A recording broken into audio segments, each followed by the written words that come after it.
안녕하세요. 자, 이번 시간은 네 번째 수업 시간입니다. 전 시간 배운 운동 공간, 수경 공간 기억이 남으신 게 있으신가요? 자, 운동장에 가서 스포츠 활동도 하시고 수경 공간에서는 음료도 많이 마셨을 줄 알겠습니다. 건강을 위해 즐겁게 운동도 하시고 활기찬 밖에서 활동을 하셨으면 합니다. 오늘은 관리 편익 공간, 그 다음에 옥상 인공 지반에 대해서 알아보겠습니다. 우리가 보통 화장실이나 관리 사무실, 창고 등이 있는 곳이 관리 편익 공간입니다.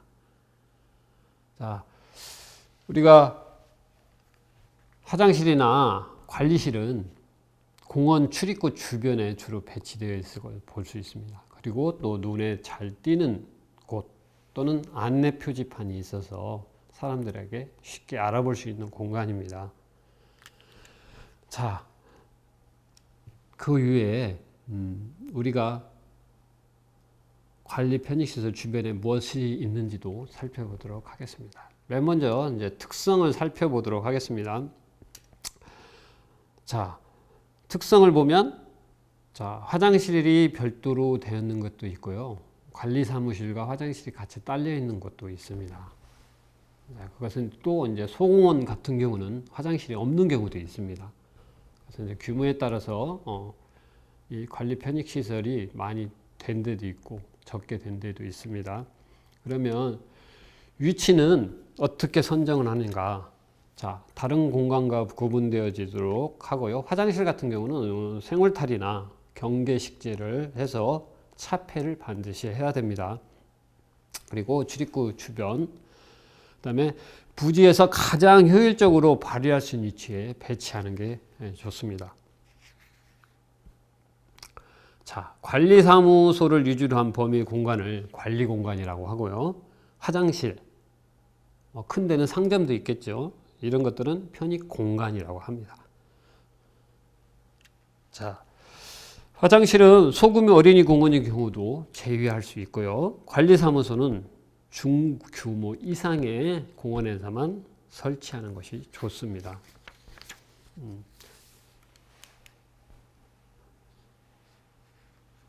자, 주요 이제 시설을 볼까요? 자, 아까 화장실, 매점, 식당, 관리사무소, 창고 등이 있고요. 그 위에 시설은 휴지통, 그 다음에 음수대, 물을 마실 수 있는 음수대, 그 다음에 수목을 보호하는 수목보호대, 그 다음에 조명등, 자, 그 다음에 주출입구에 많이 있기 때문에 차량이 통행을 제한하는 볼라드, 단주라고 하고요. 그 다음에 담장이나 펜스 등을 설치할 수도 있습니다. 자, 포장은 소형 고약 블럭 포장을 많이 설치하고 있습니다. 그 다음에 화관석, 판석 포장도 많이 같이 병행해서 진행하시면 되고요. 자, 관리 및 편익시설에서 식재 기능. 자, 계속해서 이 식재 기능에 대해서 나옵니다. 가볍게 알아주시고 나중에 추가적으로 이 식재 기능에 대해서 더 자세한 설명이 있습니다. 참고해 주시기 바라고요. 완충 식재, 두 공간을 완만하게 이어주는 식재고요. 요점 식재, 지표 식재는 사람이 딱 들어갔을 때 가장 아름다운 나무 한 주 정도, 눈에 띄는 나무, 그런 걸 요점 지표 식재라고 합니다. 경관 식재야 소나무 같은 공원에 가면 소나무를 막 무리지어 신고 그 밑에 철쭉이나 관목 종류, 꽃을 피는 관목 종류를 심어 놓고 하는 것들을 주로 이제 경관식재라고 보시면 되겠습니다. 자, 배식 기법은 단식, 한 주 심는 거고, 대식, 마주보게 심는 거고, 모아 심기, 무리 지어서 심는 방법이 있습니다. 자, 사진을 보시면 우리가 이제 각각에 있습니다. 거기 자주 얘기했던 거 빼고 자전거 보관대 같은 경우도 큰 공원에 가면 있고요. 그 다음에 플랜터, 주목 같은 것이 주목이 심어져 있는 걸 볼 수 있고요. 휴지통, 울타리, 음수대 이런 것들이 부가적으로 많이 들어가 있습니다. 자, 그리고 여기 보면 이제 주로 건물이기 때문에 여기는 건물 주변에 수목을 식재를 해야 됩니다. 그래서 사진으로 모서리를 식재하는 방법, 건물 전면에 단식 한 줄을 심는 방법, 주로 이제 우리가 가장 아름다운 소나무를 많이 심고요. 그렇지 않으면 주목 뭐 이렇게 심습니다. 건물 하부에는 이제 생울타리로 식재를 많이 하고요. 그 다음에 키가 큰 교목으로 차폐 식재, 울타리 식재 같은 것을 진행합니다. 자, 이것은 이제 화장실을 도면에 평면도로 나타낼 때 주어진 겁니다. 자, 규격을 잘 확인해 보세요. 자, 그 다음에 이제 스케일에 관계없이 관리 편의 공간은 씁니다. 여기 보면 음수대, 휴지통, 집수정, 빗물바지, 조명 등 볼라드, 안내판 이런 것들이 있어요. 이런 것들을 도면에 직접 넣으셔서 잘 관리하시면 됩니다. 여기서 이제 집수정이나 빗물바지는 뭐냐면 집수정은 물이 모아지는 공간입니다. 배수로를 따라서 물이 모아지면 집수정이라고 하고 빗물바지는 비가 내렸을 때 이렇게 흘러내리게 빗물을 바지할 수 있는 건물에 붙어 있겠죠. 이런 것들입니다. 자, 그 다음에 중요한 건 이제 도면을 어떻게 적용했는지를 보겠습니다. 도면을 보면 이제 화장실 주변에 차폐 식재가 되어 있습니다. 그런 걸 볼 수 있고요. 그 다음에 울타리, 생울타리 식재, 입구를 잘 보이도록 해주시면 되고요. 자, 우리가 말하는 유효 공간이라고 하죠. 그래서 사방이 이렇게 가려져 있는 걸 유효 공간이라고 많이 합니다. 이렇게 제도를 참고해 주시기 바랍니다. 자, 그때 조명등이 있는데 조명등은 약 12m 전후로 배치하는 게 가장 좋습니다. 자, 그리고 이제 이 도면은 화장실을 좀 잘 보이지 않게 안내 표지판을 이용하지만 주변이 보이지 않게 이렇게 생울타리로 차폐 식재를 한 걸 보고 있고요. 그 주변은 완충 식재. 그래서 눈에 잘 띌 수 있도록 이런 경우에는 표지판을 반드시 설치하는 게 좋겠죠. 자, 이 그림은 화장실과 관리실이 같이 있는 경우를 나타냅니다. 여기는 특히 이제 진입광장 쪽이니까요. 주로 이제 요점 식재를 많이 했고 경계 식재 이런 것들을 배식을 한 걸 볼 수 있습니다. 자, 여기서 보시면 휴지통, 음수대, 수목보호대가 있는 경우는 포장지, 즉 포장을 하고 있는 위에다가 설치하는 게 좋습니다. 식물을 심는 녹지 공간에다 놓지는 않는 게 좋겠습니다.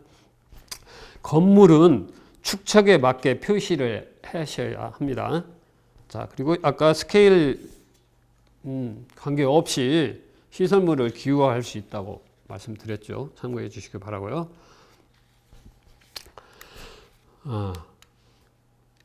우리가 포장은 이렇게 소형 고압블록 포장, 또는 보도블록 포장을 씁니다. 평면도와 단면도 표시 기호를 잘 확인해 주시기 바랍니다.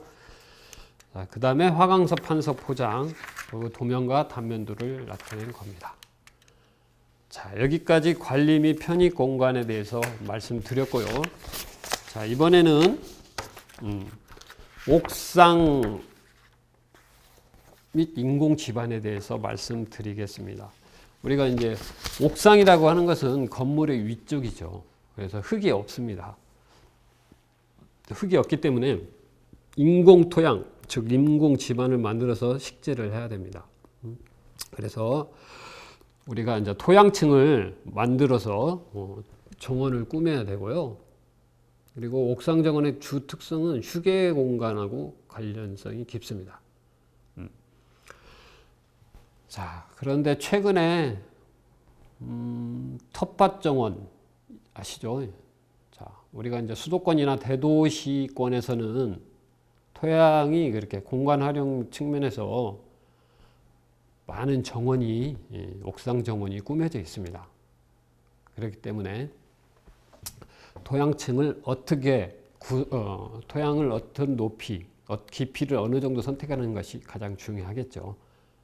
그 다음에 이제 텃밭 정원도 많이 얘기가 나오는데, 요즘 들어서 이 주민들이 옥상에다가 텃밭을 많이 꾸미는 것을 볼 수 있습니다. 자, 그렇다면 자세히 살펴보도록 하겠습니다. 자, 주요 특성은 옥상이기 때문에 하중이 굉장히 중요합니다. 옥상 정원은 건물이 버틸 수 있느냐, 그 하중을 반드시 고려해야 되고요. 또 바람이 많이 불기 때문에 바람도 고려하시고, 배수, 비가 왔을 때 어떻게 빠질 것인지, 또는 이제 방수, 건물의 방수가 안 될 경우도 있거든요. 그래서 방수를 반드시 하셔야 됩니다. 그다음에 옥상은 일반적인 기후와 다르기 때문에 미기후라고 하는데요. 미기후에 맞는 수종을 선택하셔야 됩니다. 자, 일반적인 그 휴게 공간을 따르면 되겠습니다. 자, 보통 우리가 이제 아까 토심이라고 했는데 토양의 깊이를 얘기할 때 경량형, 그다음에 중량형, 그다음에 이걸 혼합한 혼합형 옥상 정원이 있습니다. 그래서 경량형의 경우는 약 20cm, 토심이 20cm를 깔고 쓰는데 주로 이제 펄라이트나 비트모스, 뭐 버미큘라이트 이런 걸 깔아서 하는데 주로 지표식물 위주로 식재를 하는 게 좋습니다. 예를 들어 뭐 꽃잔디를 심었다든가 이런 식으로 지표식물을 심는 게 좋고요. 중량형의 경우는 토심이 60cm에서 90cm 정도 토양을 깔아서 합니다. 이때는 이제 지피식물, 그다음 관목, 교목, 소교목 정도 이런 것들을 다층 구조로 식재를 할 수 있겠죠. 그래서 휴식이나 만남의 장소를 활용할 수 있고요. 자, 이거 두 가지를 섞은 혼합형이 있습니다. 그거는 약 토심이 30cm 내외로 하고요. 지피식물과 작은 관목 위주, 주로 이제 철쭉이나 철쭉 중에 영산홍 이런 것들을 식재해서 조성할 수가 있겠습니다. 자, 보시면 이제 위치는 건물의 옥상이니까 그걸 잘 확인하시고 지하 시설물에도 쓰일 수 있겠죠. 우리가 이제 고급 호텔이나 이런 데 가면 주로 이제 식재층을 만들어서 정원을 꾸민 것을 자주 볼 수 있겠는데, 우리 인천공항에 가시면 그런 것들을 많이 보실 수 있습니다. 실내 정원 같은 경우도. 자, 그 다음에 이제 주요 시설물은 휴식 공간이기 때문에 파고라, 그다음에 플랜터, 벤치, 텃밭 이런 것들을 쓸 수 있고요. 자, 도입 포장은 목재 포장. 목재로 짜가지고 할 수도 있고요. 마사토, 여기다 또 마사토를 깔고 디딤돌도 놓을 수 있게 그렇게 조성된 것을 볼 수 있습니다. 여기 보시면 옥상 정원에서 파고라를 설치하고 녹지성을 경관을 조성한 것도 있고요. 옥상 난간 쪽에 휴식 공간, 그 다음에 초와 피목 휴게시설을 이렇게 모두 볼 수 있는 사진입니다. 자, 여기 보시면은 이제 실제로 설계한 것을 볼 수 있어요. 여기 보면 이제 외곽부에 교목을 식재하고 중간 지역에는 소규목이나 관목을 식재하고, 그 다음에 내부는 초하류, 그 다음에 여기 이제 분수가 설치되겠죠. 조그마한 분수를 설치해서 이렇게 배식하는 것이 심리적으로 안정감을 준다고 합니다. 그래서 그런 식으로 배식을 하게 되겠습니다. 자, 그 다음에 이제 이것은 뭐냐면 그 플랜터, 즉 옥상에서 배식할 때 어떻게 하는지. 그래서 맨 밑에다가 단열재를 넣고 옥상 슬라브, 방수층, 뭐 누른 콘크리트 이런 것들을 차곡차곡 해서 배수도 잘 유지할 수 있도록 하는 방식을 사진으로 제시했습니다. 그래서 가장 중요한 게 옥상의 지반, 그 다음에 식재 유념하시고, 특히 옥상의 그 하중 문제를 반드시 고려하셔야 합니다. 그리고 방수 처리도 가장 신경을 많이 쓰셔야 될 항목 중에 하나입니다. 자, 여기까지 오늘 살펴보았습니다. 오늘 배우는 관리 편익시설 공간의 시설, 그 다음에 거기에 식재한 것, 포장 또 확인하시고, 특히 옥상 인공지반에 식재할 수종과 토양의 깊이 유념하시기 바랍니다. 자, 여러분들은 항상 수업이 끝나면 시간을 내셔서 이러한 관리 시설, 공간 이런 것들을 찾아가 보시고 사진도 찍으셔서 조경 설계에 많은 도움을 받으시길 바랍니다. 다음 시간에는 생태 공간과 주차장에 대해서 알아보도록 하겠습니다. 자, 이것으로 수업을 모두 마치겠습니다. 감사합니다.